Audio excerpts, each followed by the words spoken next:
मध्ये सर्व आजार बरे होतात। तर अशा आजारांना बरं करण्यासाठी या पोटाला आपण सेट करतोय, या पोटांची जठराग्नी आपण सम करतोय। अशा पद्धतीने कपालभाती प्राणायाम करत राहा। कपालभाती प्राणायाम सोबत आता सुरू आहे श्रावण महिना आणि श्रावण महिन्यामध्ये आपण काय करतो, ईश्वराला भोले शंकर यांना बेलपत्र वाहतो, आराधना करतो, पूजा करतो, भक्ती करतो। तर याच्या सोबत जे बेलपत्र आहे नुसतं साधनेपुरतंच नाहीये, तर या बेलपत्राचं खूप महत्त्व आहे। भोळे शंकरांना बेलपत्र का आवडतं?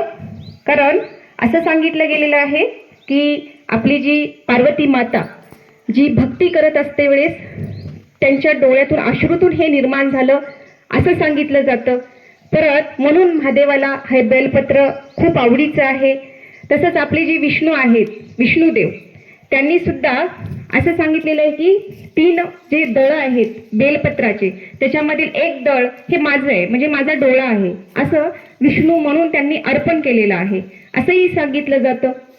आणि आपण प्रत्येक भक्त हे डोळे असेल, कमळ असेल हे आपण वाहू शकत नाही, म्हणून हे बेलपत्र वाहण्यात आलेलं आहे।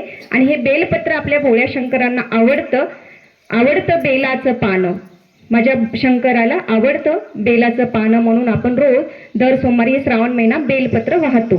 ह्याच्या सोबत अशी एक सायन्स आहे, याचे आणखीन अशी फायदे आहेत जे आचार्य बालकृष्णजी सांगतात की बेलपत्राचे औषधी गुण सुद्धा आहेत।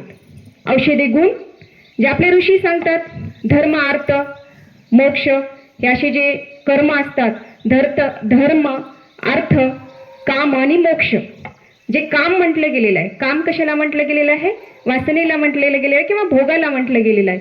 तर हे काम जे आहे, काम हे वेगळ्या प्रकारचं असतं, त्याच्यातलं हे एक उदाहरण ऋषीने दिलेलं आहे की काम म्हणजे आपले जे पती असतील तर आपल्या पत्नीविषयी म्हणजे पतिव्रत असावं, पती आणि पत्नी हे दोघंही संयमित जीवन दोघांचं असावं।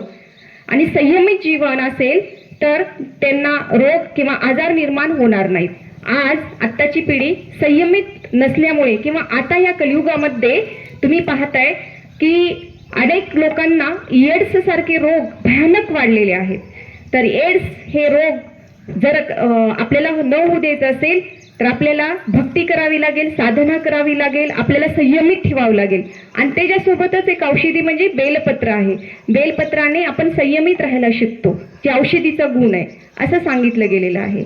त्याच्यानंतर बेलपत्राचे काय काय फायदे आहेत?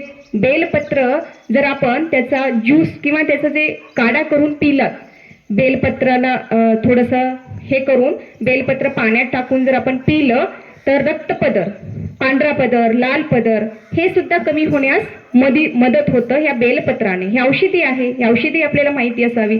बरेच महिला आहेत जे बेलपत्र वाहिलं जातं आणि ते उगीच फेकून दिलं जातं, त्याच्यापेक्षा ते बेलपत्र आणून स्वच्छ धुवून सुकवून त्याचं जर पावडर तयार केलं तर याचे खूप लाभ असतात। त्याच्यानंतर डायबिटीससाठी सुद्धा बेलपत्र चांगल्या प्रकारे कामाला येतं। बेलपत्र अंगातली गरमी कमी करण्यासाठी सुद्धा केलं जातं। तसंच बऱ्याच जणांना इतका घामाचा वास येतो, इतकी दुर्गंध येते शरीराची, जर 40 दिवस नियमित या बेलपत्राचं सेवन केलं तर अंगातून बेलासारखा सुगंध येतो असं सांगितलं गेलेलं आहे। म्हणजे आपली दुर्गंधी निघून जाते, आपलं शरीर शुद्ध होतं। तसंच तोंड आलेलं असेल तरी बेलपत्राचा वापर केला जातो। तोंड आलेल्या ठिकाणी आपण बेलपत्र जर कवडी पानं चावली आणि ते त्याच्यासाठी, तसंच आपलं मुख म्हणजे तोंडातून दुर्गंध येते ते सुद्धा कमी व्हायला मदत होते या बेलपत्राने। तर अशा पद्धतीचं हे बेलपत्र अनेक औषधी गुण या बेलपत्राचा आहे। तसंच आपल्यामधील उष्णता, बेलफळाचा सुद्धा तितकाच फायदा होतो।